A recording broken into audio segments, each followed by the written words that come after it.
Hello viewers, welcome to Swarali audio stories. నేను మీ స్వరాలి. రామలో సీత 80వ భాగం.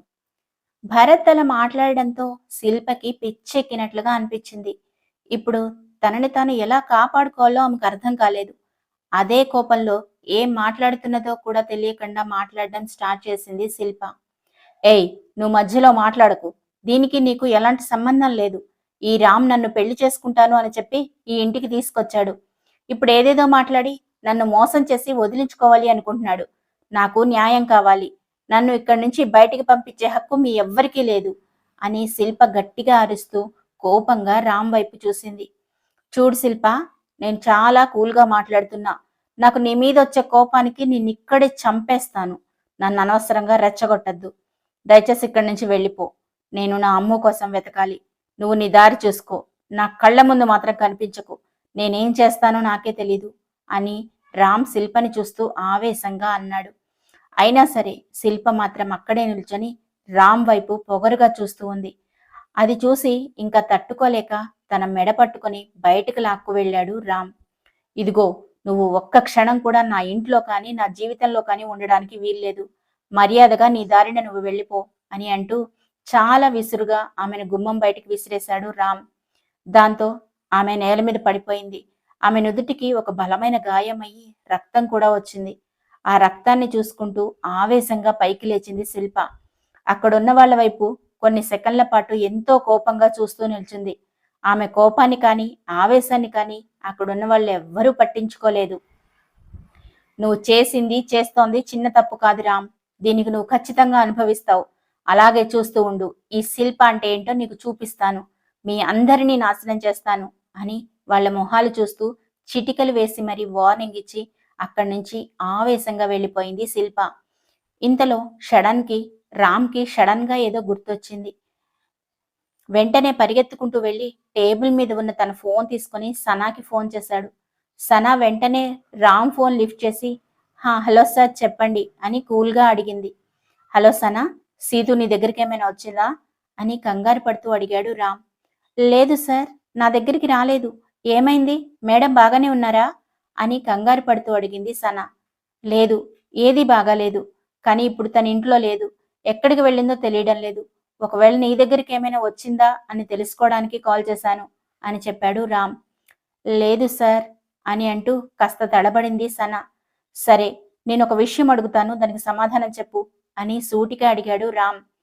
అడగండి సార్, ఏమైంది అని కొంచెం వెనకడుగు వేస్తూ అడిగింది సనా. సీతు ప్రెగ్నెంట్ అని నీకు ముందే తెలుసా అడిగాడు రామ్. రామ్ అడిగిన ప్రశ్నకి కాసేపు సైలెంట్గా ఉండిపోయింది సనా. చూడు సనా, నువ్వు నాకు అబద్ధం చెప్పవు అని నమ్ముతున్నాను. దయచేసి నా ప్రశ్నకు సమాధానం చెప్పు. సీతు ప్రెగ్నెన్సీ గురించి నీకు ముందే తెలుసా అని ఈసారి కాస్త గట్టిగా అడిగాడు రామ్. అతని ఆవేశం చూసి నిజం చెప్పకపోతే అతను మరింత కోప్పడతాడు అని కాస్త భయంతో నోరు విప్పింది సనా. అవును సార్, తెలుసు అని తడబడుతూ చెప్పింది సనా. మరి నీకు తెలిసి కూడా నా దగ్గర ఎందుకు దాచావు? ఈ విషయం నీకెప్పుడు తెలుసు? దాచకుండా నాతో నిజం చెప్పు అని గట్టిగా అడిగాడు రామ్. నాకు మేడం మీ ఇంట్లో ఉన్నప్పుడే తెలుసు సార్ అని కంగారు పడుతూ సమాధానం చెప్పింది సనా. ఏంటి? నీకు ఇంతకు ముందే ఈ విషయం గురించి తెలిసినప్పుడు నాతో ఎందుకు చెప్పలేదు అని చాలా ఆవేశంగా అడిగాడు రామ్. సార్, ఇందులో నేను చేసింది ఏమీ లేదు. సీతు గారు మీకు చెప్పొద్దు అని బతిమిలాడారు. ఈ విషయం ఎవరికి తెలియకూడదు అని ఆవిడ సీక్రెట్ గా ఉంచారు. పైగా మీరప్పుడు శిల్పా మేడంతో హాస్పిటల్లో ఉన్నారు కదా, అప్పుడే నాకు ఈ విషయం తెలిసింది. మేడంని జైలు నుంచి తీసుకొస్తూ ఉంటే దారిలో స్పృహ తప్పి పడిపోయారు. అప్పుడు హాస్పిటల్కి తీసుకువెళ్తే డాక్టర్ చెబితేనే నాకు ఈ విషయం తెలిసింది. మీకు ఎన్నిసార్లు కాల్ చేసినా మీరు ఫోన్ లిఫ్ట్ చేయలేదు. అప్పుడు మీరు మేడం మీద చాలా కోపంగా ఉన్నారు కదా, అందుకే మీకు చెప్పే అవకాశం రాలేదు అని తడబడుతూ చెప్పింది సనా.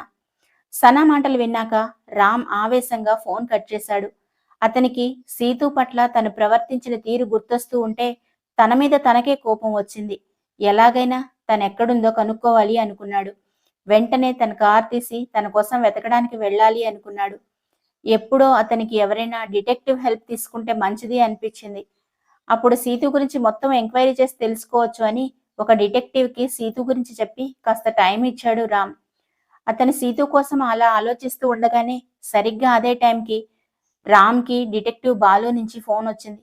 హలో సార్, మేము మీ వైఫ్ గురించి మొత్తం ఇన్ఫర్మేషన్ తెలుసుకున్నాం. దాని తాలూకా వివరాలన్నీ మీకు ఒక ఫైల్ చేసి పంపించాము. ఒకసారి మీరు అది చూడండి అని అడిగాడు డిటెక్టివ్. ఇప్పుడు నాకు అవన్నీ చూసేటంత టైం లేదు. అసలు మీకు తెలిసిన ఇన్ఫర్మేషన్ ఏంటో నాకు ఇప్పుడే వివరంగా చెప్పండి అని చాలా కంగారు పడుతూ అడిగాడు రామ్. అసలు అతను ఏం చెప్తాడు అని ఆత్రుతగా ఇంట్లో వాళ్ళంతా ఎదురు చూశారు. సార్, మీ వైఫ్ పూర్తి పేరు శీతల్ వర్మ. వాళ్ళ ఫ్యామిలీకి ఆమె ఏకైక వారసురాలు. వాళ్ళ అమ్మ నాన్న చిన్నప్పుడే చనిపోయారు. అయితే దాని తర్వాత ఆమె ఆ ఊరిని వదిలిపెట్టి తన ఫ్రెండ్ దగ్గరికి వచ్చి తనతో పాటే చాలా కాలం కలిసి ఉంది. తన ఫ్రెండ్ మంజుతో పాటు కాలేజీ చదువు పూర్తి చేసింది. రీసెంట్ గా ఒక ఇన్సిడెంట్ జరిగింది. మంజుతో పాటు ఆమె ఫ్యామిలీ కూడా కనిపించకుండా మిస్ అయిపోయింది. ఇప్పుడు సీతు వాళ్ళ కోసం ఎంతగానో వెతికింది. అయినా సరే వాళ్ళ ఆచూకీ మాత్రం దొరకలేదు. దాంతో ఆమెకి ఎక్కడికి వెళ్లాలో ఏం చేయాలో అర్థం కాలేదు అని సీతు గతం గురించి చెప్పడం స్టార్ట్ చేశాడు డిటెక్టివ్. అక్కడి వరకు విన్న రామ్ ఆ తర్వాత తను ఇప్పుడు రీసెంట్ గా తన యాక్టివిటీస్ గురించి ఏమైనా ఇన్ఫర్మేషన్ ఉందా అని ఆశ్చర్యంగా అడిగాడు. సార్, ఆవిడ ఇక్కడికి ఎలా వచ్చారో మాకు ఖచ్చితంగా తెలియదు. వాళ్ళ ఫ్యామిలీకి సంబంధించి ఏదైనా పని మీద ఇక్కడికి వచ్చి ఉండొచ్చు అని అనుకుంటున్నాం. మిస్ అయిన సీతు ఫ్రెండ్ మంజు గురించి మాకు ఇప్పటి వరకు ఎలాంటి ఇన్ఫర్మేషన్ దొరకలేదు. మరో ఇంపార్టెంట్ న్యూస్ ఏంటి అంటే సీతు వాళ్ళ ఫ్యామిలీ ఇండియాలోనే చాలా రిచ్ ఫ్యామిలీ. వాళ్ళకి ఇండియాలోనే కాదు వేరే దేశాల్లో కూడా చాలా కంపెనీలు ఉన్నాయి. వాటికి సీఈఓగా మిస్టర్ రవికాంత్ వర్మ చాలా కాలంగా పనిచేస్తున్నారు. ఇక్కడ మేము షాక్ అయిన విషయం మరొకటి ఉంది. ఆ రవికాంత్ వర్మతో సీతు గారికి బలవంతంగా నిశ్చితార్థం జరిగింది అని రవికాంత్ గురించి కూడా అసలైన వివరాలు చెప్పాడు డిటెక్టివ్. అప్పుడే రామ్కి రవికాంత్ ఎవరో పూర్తిగా అర్థమైంది. నాకిప్పుడు అర్థమైంది. నా సీతుని ఆ రవికాంత్ వర్మ బలవంతంగా తీసుకుని వెళ్ళి ఉంటాడు. తను ఖచ్చితంగా వాడితోనే ఉండి ఉంటుంది. అంతేకాదు, వాడు నాకు తెలియకుండా నా వెనక పెద్ద ప్లాన్ వేసి ఒక పెద్ద ప్రాజెక్ట్ నాకు ఇప్పిస్తాను అని నాకు మాయమాటలు చెప్పి ఇలా సీతుని నా నుంచి వేరు చేశాడు. బ్లడీ షిట్ అని చాలా ఆవేశంగా అతని పిడికిలి బిగించి గోడని గుద్దుతూ అన్నాడు రామ్. సార్, ఇక్కడ మీకు తెలియకుండానే ఇంకో విషయం జరిగింది. అప్పుడు జరిగిన పార్టీలో మీరు తాగే డ్రింక్స్ లో డ్రగ్స్ మిక్స్ చేసింది ఎవరో కూడా మేము కనిపెట్టాము. శిల్పా గారికి సంబంధించిన వ్యక్తే ఆ రోజు పార్టీలో అందరూ తాగే డ్రింక్స్ లో డ్రగ్స్ కలిపారు అన్న ఇన్ఫర్మేషన్ ఉంది. కానీ దాని గురించి ఇంకా పూర్తి ఇన్ఫర్మేషన్ కోసం మేము చాలా ఇన్వెస్టిగేషన్ చేస్తున్నాము. మాకు దాని గురించి ఏమాత్రం చిన్న క్లూ దొరికినా మీకు వెంటనే ఇన్ఫార్మ్ చేస్తాం అని డిటెక్టివ్ మొత్తం అతను కనిపెట్టిన విషయాలన్నీ రామ్కి వివరంగా చెప్పాడు. అప్పటి వరకు ఎన్నో అనుమానాలతో ఉన్న రామ్ ఒక్కసారిగా ఆ చిక్కులన్నీ వీడినట్టు అనిపించింది. ఇంతకు ముందు రామ్ సీతు డైరీలో రాసుకున్న విషయాలు చదివాడు. ఒకసారి వాటిని వీటిని పక్కపక్కనే పెట్టుకొని పోల్చడం స్టార్ట్ చేశాడు. అప్పుడే మాల్లో జరిగిన సంఘటన అతని కళ్ళ ముందు కదిలింది. అక్కడ సీతు మీద మర్డర్ అటెంప్ట్ చేసింది కూడా శిల్పనే అయి ఉంటుంది అనుకున్నాడు. సరే, అవన్నీ ఇంక నేను చూసుకుంటాను. మీరు నాకు చాలా హెల్ప్ చేశారు. దానికి చాలా థ్యాంక్స్ అని ఆ డిటెక్టివ్కి థ్యాంక్స్ చెప్పి ఫోన్ కట్ చేశాడు రామ్. అక్కడ అంతా విన్నాక రామ్ వాళ్ళ తాతయ్య ఆలోచిస్తూ ముందుకొచ్చాడు. చూడు రామ్, నేను ఆ వర్మ ఫ్యామిలీ గురించి చాలా విన్నాను. వాళ్ళు మనకన్నా 100 రెట్లు పెద్దవాళ్ళు. వాళ్ళకి రాజకీయ పరిచయాలు కూడా ఎక్కువగా ఉన్నాయి. అయినా అంత పెద్ద ఫ్యామిలీలో పుట్టి పెరిగిన అమ్మాయి ఆ చోటిని వదిలి ఇక్కడికి ఎందుకు వచ్చింది అని అనుమానంగా అడిగాడు తాతయ్య. అదే తాతయ్య, నాకు కూడా అర్థం కావడం లేదు. నేను అనుకుంటున్నది నిజమే. ఆ రవికాంత్ నా సీతుని తనతో పాటు తీసుకుని వెళ్ళి ఉంటాడు. నేను ఇప్పుడే ఢిల్లీకి బయలుదేరతాను. ఏం చేసైనా సరే నా అమ్ముని నాతో పాటు తీసుకుని వస్తాను అని ఎంతో బాధగా అన్నాడు రామ్. రామ్ పడే బాధను చూడలేక, రామ్, నేను కూడా నీతో పాటు వస్తాను అని అతని మొహంలోకి చూస్తూ అడిగాడు భరత్. సరే అని తల ఊపి బయలుదేరాడు రామ్. అతని వెనకాలే నేను కూడా వస్తాను అని అంటూ సూర్య కూడా బయలుదేరాడు. అలా వాళ్ళ ముగ్గురు కలిసి సీతుని వెతకడానికి ఢిల్లీ ప్రయాణమయ్యారు. ఇంకా ఒక్క నిమిషం కూడా టైం వేస్ట్ అవ్వకూడదని వాళ్ళ ముగ్గురు ఆ రోజు రాత్రి అప్పటికప్పుడు ఢిల్లీ వెళ్లే ఫ్లైట్ టికెట్ బుక్ చేసుకొని వెంటనే ఫ్లైట్ ఎక్కేశారు. రామ్ ఇంకా భరత్ ఫ్లైట్లో పక్కపక్కనే కూర్చొని ఉన్నారు. కానీ వాళ్ళిద్దరూ పెద్దగా ఏమీ మాట్లాడుకోలేదు. రామ్ సీతు గురించి ఆలోచిస్తూ కన్నీళ్లు పెట్టుకున్నాడు. అతని బాడీ ఫ్లైట్లోనే ఉన్నా మనసు మాత్రం సీతు దగ్గరికి ఎప్పుడో వెళ్ళిపోయింది. ఆ రోజుల్లో వాళ్ళిద్దరూ కలుసుకున్న రోజులు గుర్తు చేసుకుంటూ చాలా ఎమోషనల్ అయ్యాడు. రామ్ చాలాసార్లు సీతని శిల్ప ముందే అవమానించాడు. అవన్నీ గుర్తొస్తూ ఉంటే ఎవరో బలంగా చెంప మీద లాగి కొట్టినట్టుగా ఫీల్ అయ్యాడు రామ్. శిల్పని లవ్ చేస్ శిల్ప లవ్‌ని ఒప్పుకున్న తర్వాత వాళ్ళిద్దరూ కలిసి సిటీలో హ్యాపీగా తిరిగారు. శిల్పతో పాటు రామ్‌ని చూడడానికి సీతు కూడా 1, 2 సార్లు వచ్చింది. ఒకరోజు శిల్ప రామ్‌ని డిన్నర్‌కి రమ్మని ఒక రెస్టారెంట్‌కి పిలిచింది. రామ్ శిల్ప మాట విని ఆ రెస్టారెంట్‌కి వెళ్ళాడు. అప్పుడు శిల్పతో పాటు సీతు కూడా అక్కడికి వచ్చింది. హే శిల్ప, ఇప్పుడు నన్నెందుకు ఇక్కడ పిలిచావు? మీ ఇద్దరు వస్తున్నప్పుడు నేనెందుకు ఇక్కడ? అని ఆశ్చర్యంగా అడుగుతూ అలా ఆమె పక్కనే ఉన్న సీతు వైపు చూశాడు రామ్.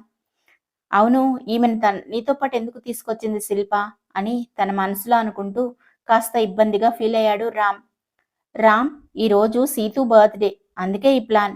ఒకసారి నిన్ను కూడా కలిసినట్టుంటుంది కదా అని ఇలా డిన్నర్కి ఇన్వైట్ చేశాను అని నవ్వుతూ చెప్పింది శిల్ప. అది విని రామ్ కాస్త ఇబ్బందిగా నవ్వాడు. సీతు బర్త్డే అని తెలిసి కూడా అతను కనీసం విష్ కూడా చేయలేదు. రామ్ ఇంకా శిల్ప నవ్వుకుంటూ మాట్లాడుకుంటున్నారు. వాళ్ళని చూస్తూ సీతు మనసులో చాలా బాధపడింది. కానీ తన కళ్ళ ముందు హ్యాపీగా నవ్వుతున్న రామ్ని చూసి ఆ బాధని మర్చిపోయింది. సీతు చూపులు గమనించిన రామ్, ఈ అమ్మాయి ఎందుకు నన్ను అదే పనిగా చూస్తోంది? తన కళ్ళు చూస్తుంటే ఆ చూపులు తప్పుగా ఉన్నాయి. తన ఫ్రెండ్కి నేను లవ్వర్ అని తెలిసి కూడా మరో ఉద్దేశంతో నన్ను ఎలా చూస్తోంది? ఛీ అని మనసులో సీతు గురించి తప్పుగా అనుకున్నాడు రామ్. ఆ తర్వాత ఒకరోజు వైరల్ ఫీవర్ వల్ల శిల్ప హాస్పిటల్లో అడ్మిట్ అయింది. శిల్ప పరిస్థితి తెలుసుకున్న రామ్ తనని చూడాలని హాస్పిటల్కి వచ్చాడు. అక్కడ ఆమెను చూసుకుంటూ సీతు కూడా హాస్పిటల్లోనే ఉంది. శిల్ప కండిషన్ గురించి తెలుసుకుంటూ అక్కడే ఉన్న సీతు వైపు చూశాడు రామ్. సీతు, నువ్వు కాసేపు బయటికి వెళ్తావా? నేను శిల్ప కాస్త ప్రైవేట్గా మాట్లాడుకోవాలి అని కొంచెం కఠినంగా సీతు వైపు చూస్తూ అడిగాడు రామ్. అతని మాటలకు శిల్ప మొహం సంతోషంతో వెలిగిపోయింది. అలాగే మరోపక్క సీతు గుండె బాధతో పగిలిపోయింది. ఆమె కంటి నుండి నీళ్లు వరదలా ముంచుకొచ్చాయి. వాటిని కంట్రోల్ చేసుకుంటూ బలవంతంగా నవ్వుతూ బయటకు వచ్చేసింది సీతు. రామన్న మాటలు తన చెవిలో చాలాసార్లు వినిపించాయి. శిల్ప, తనిక్కడికి ఎందుకు వచ్చింది? నీకు తోడుగా ఇక్కడే ఉండి ఉండొచ్చు. అది నేను అర్థం చేసుకోగలను. కానీ నేను నీతో మాట్లాడుతున్నప్పుడు తను అర్థం చేసుకుని బయటికి వెళ్ళిపోవాలి కదా. ఆ మాత్రం తెలీదా తనకి అని రామ్ శిల్పతో మాట్లాడుతూ ఉన్నాడు. సీతు అంతవరకు శిల్పని చాలా జాగ్రత్తగా చూసుకుంది. కానీ రామ్ మాటలకు తను ఇంకా అక్కడ ఉండాలి అనుకోలేదు. అంతేకాదు, రామ్ కూడా సీతు చూపుల్లో ఉన్న ప్రేమను చాలా తప్పుగా అర్థం చేసుకున్నాడు. ఇలాంటి సంఘటనలు ఎన్నో వాళ్ళ మధ్య జరిగాయి. అవన్నీ ఇప్పుడు గుర్తొస్తూ ఉంటే రామ్ తనని తాను క్షమించుకోలేనంతగా కుమిలిపోతున్నాడు. ఆ రావణలంకలో ఉన్న సీతని ఏ వారధి కట్టి తీసుకొస్తాడో మన రాముడు.